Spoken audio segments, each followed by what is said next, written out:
Tidak ada antrean panjang, tidak ada uang kertas yang kusam, tidak ada dompet tebal yang mengganjal di saku. Bayangkan sebuah dunia di mana segala sesuatu berjalan secepat pikiranmu. Hanya satu sentuhan, satu pemindaian, satu konfirmasi, dan transaksi selesai. Dunia diajarkan untuk percaya bahwa inilah puncak peradaban. Lebih efisien, lebih modern, dan jauh lebih aman. Di beberapa sudut bumi, masa depan itu bukan lagi imajinasi melainkan realitas harian. Di Swedia, uang tunai telah menjadi artefak masa lalu. Toko menolak uang fisik, bank mengurangi penggunaan brankas, dan transportasi umum bergerak sepenuhnya dalam kode digital. Semua terasa seperti evolusi yang tak terelakkan. Namun, seperti setiap perubahan besar dalam sejarah, apa yang terlihat sebagai kemajuan seringkali menyembunyikan konsekuensi yang membayang di kegelapan. Karena ketika sebuah sistem menjadi terlalu efisien, ia seringkali melahirkan satu hal, ketergantungan mutlak. Dan di balik ketergantungan itu, ada kekuatan yang siap memastikan akses kalian hanya dengan menekan satu saklar.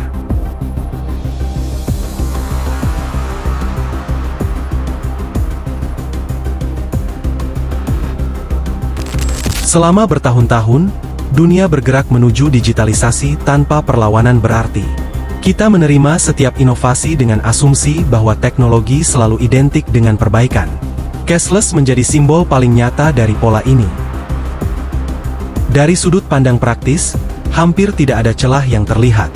Transaksi lebih akurat, ekonomi lebih transparan, dan risiko pencurian fisik berkurang drastis. Namun, disinilah letak masalahnya. Kita mengadopsi sistem ini bukan karena kita memahaminya, melainkan karena ia terasa lebih nyaman. Logika cashless sangat sederhana, jika lebih cepat maka lebih baik. Padahal, kecepatan ini seringkali mengaburkan kompleksitas di baliknya.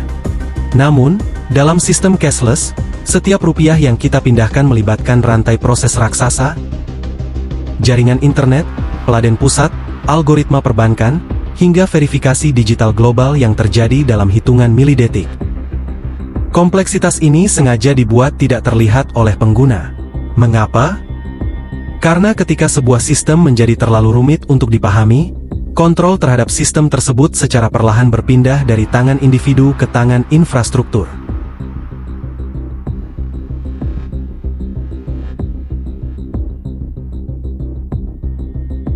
Setiap sistem memiliki titik lemah. Dalam sistem yang sederhana, titik lemah itu biasanya terbatas dan bisa kita antisipasi.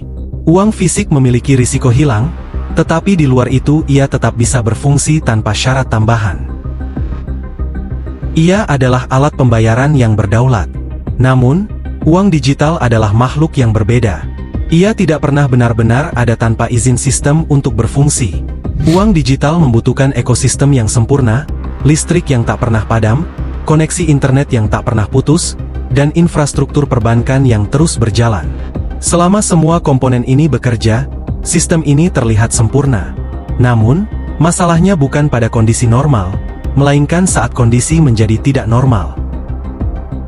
Bayangkan satu kegagalan teknis, satu serangan cyber, atau satu kebijakan politik yang memutus akses kalian ke peladen pusat. Dalam sekejap, uang digitalmu tidak bisa digunakan, bukan karena nilainya hilang, tetapi karena hak untuk mengaksesnya telah dicabut. Inilah perbedaan fundamental yang jarang disadari. Uang fisik adalah milik kita, sementara uang digital adalah hak akses yang dipinjamkan. Ini bukan sekadar perbedaan teknis, melainkan pergeseran kedaulatan. Ketika akses terhadap nilai bergantung pada sistem, maka siapapun yang mengendalikan sistem tersebut secara otomatis mengendalikan kemampuan bertahan hidup. Ketergantungan ini tidak muncul secara tiba-tiba, ia dibangun dengan sangat halus. Setiap promosi, setiap kemudahan, setiap kebijakan yang membuat uang tunai terasa kuno adalah langkah menuju jebakan permanen. Di bawah narasi kemajuan, masyarakat perlahan-lahan dipaksa meninggalkan alternatif praktis mereka. Dan ketika alternatif itu hilang, ketergantungan kita menjadi mutlak. Kita bukan lagi pelanggan sistem, kita adalah sandera dari infrastruktur yang kita bangun sendiri. Lebih jauh lagi, sistem cashless menciptakan apa yang disebut sebagai ekonomi berbasis izin. Jika kalian melakukan sesuatu yang dianggap melanggar aturan sistem, atau jika algoritma mendeteksi aktivitas yang tidak diinginkan, akses finansial kalian bisa dibekukan seketika. Tanpa uang tunai sebagai pelarian, kalian akan mendapati diri kalian berada di luar ekosistem ekonomi, tidak mampu membeli kebutuhan dasar tanpa ada cara untuk melawan. Inilah esensi dari penjara tanpa jeruji. Kalian merasa bebas selama kalian mematuhi aturan yang ditulis dalam kode digital.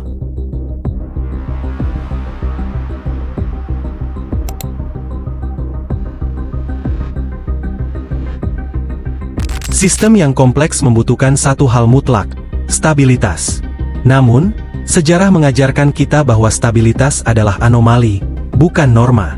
Di dunia yang semakin tidak stabil secara geopolitik, sistem cashless menjadi titik paling rapuh dalam pertahanan sebuah bangsa. Kita sering melihat cashless sebagai inovasi teknologi murni, padahal ia adalah bagian dari sistem global yang sangat sensitif.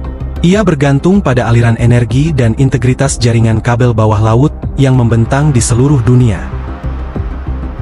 Ketika ketegangan global meningkat, infrastruktur inilah yang menjadi sasaran pertama. Gangguan pada distribusi energi atau sabotase cyber pada jalur komunikasi bukan hanya akan mematikan lampu di rumah kita, tetapi juga akan melumpuhkan setiap transaksi ekonomi yang kita lakukan. Inilah risiko sistematik yang jarang dibahas dalam forum-forum ekonomi. Dalam sistem tradisional, kegagalan di satu wilayah tidak akan menghentikan perdagangan di wilayah lain. Namun, dalam sistem yang sepenuhnya terintegrasi secara digital, kegagalan satu komponen kritis bisa memicu efek domino yang menghancurkan seluruh tatanan. Dampaknya tidak lagi terbatas pada satu individu, melainkan bersifat massal dan melumpuhkan. Seringkali narasi elit global menekankan pada efisiensi tanpa batas, namun mereka jarang menyebutkan tentang satu titik kegagalan fatal. Bayangkan jika sebuah otoritas pusat memutuskan untuk melakukan pemeliharaan sistem di tengah krisis, atau jika sebuah negara dikenai sanksi digital yang mematikan seluruh infrastruktur perbankannya. Tanpa uang tunai, seluruh penduduk negara tersebut akan kehilangan kemampuan untuk bertransaksi dalam sekejap. Ini bukan lagi soal ekonomi, ini adalah soal senjata finansial. Kita sedang membangun sebuah gedung pencakar langit yang megah di atas fondasi yang sangat tipis. Di permukaan, segalanya tampak mengkilap dan modern. Namun di bawahnya terdapat jaringan kabel dan peladen yang bisa terbakar kapan saja oleh konflik politik atau bencana alam. Pertanyaannya bukan lagi apakah kita bisa lebih efisien, melainkan seberapa lama kita bisa bertahan jika sistem ini memutuskan untuk berhenti melayani kita. Masa depan yang baik seharusnya dibangun di atas ketahanan, bukan sekadar kecepatan yang rapuh.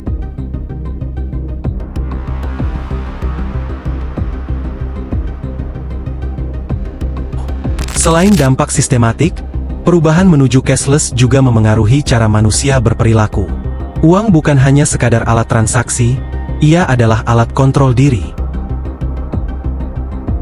Ketika seseorang memegang uang fisik, otak merasakan gesekan emosional saat menyerahkannya.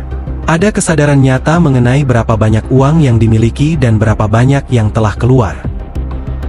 Namun, dalam sistem digital, interaksi itu menjadi sangat abstrak. Transaksi menjadi lebih cepat, lebih mudah, dan lebih tidak terasa. Seseorang bisa melakukan pembelian hanya dengan beberapa klik tanpa harus melihat uang secara fisik. Proses ini mengurangi gesekan dalam pengambilan keputusan. Akibatnya, kontrol diri kita berkurang drastis. Kita mengonsumsi lebih banyak, lebih cepat, dan seringkali tanpa perencanaan yang matang. Fenomena ini tidak terjadi secara kebetulan, ia merupakan konsekuensi dari desain sistem itu sendiri. Sistem yang bertujuan untuk memaksimalkan perputaran uang dengan menghilangkan setiap hambatan psikologis dalam berbelanja. Di sisi lain, tidak semua orang memiliki kemampuan yang sama untuk beradaptasi dengan sistem digital. Kelompok tertentu seperti lansia atau masyarakat dengan keterbatasan akses teknologi menghadapi hambatan yang nyata. Bagi mereka, cashless bukan kemudahan melainkan dinding yang memisahkan mereka dari kehidupan masyarakat normal. Ini menciptakan kesenjangan baru,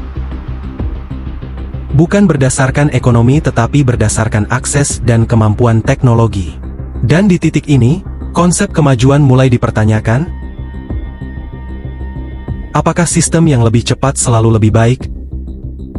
Ataukah kita sedang menciptakan sistem yang hanya optimal bagi sebagian orang?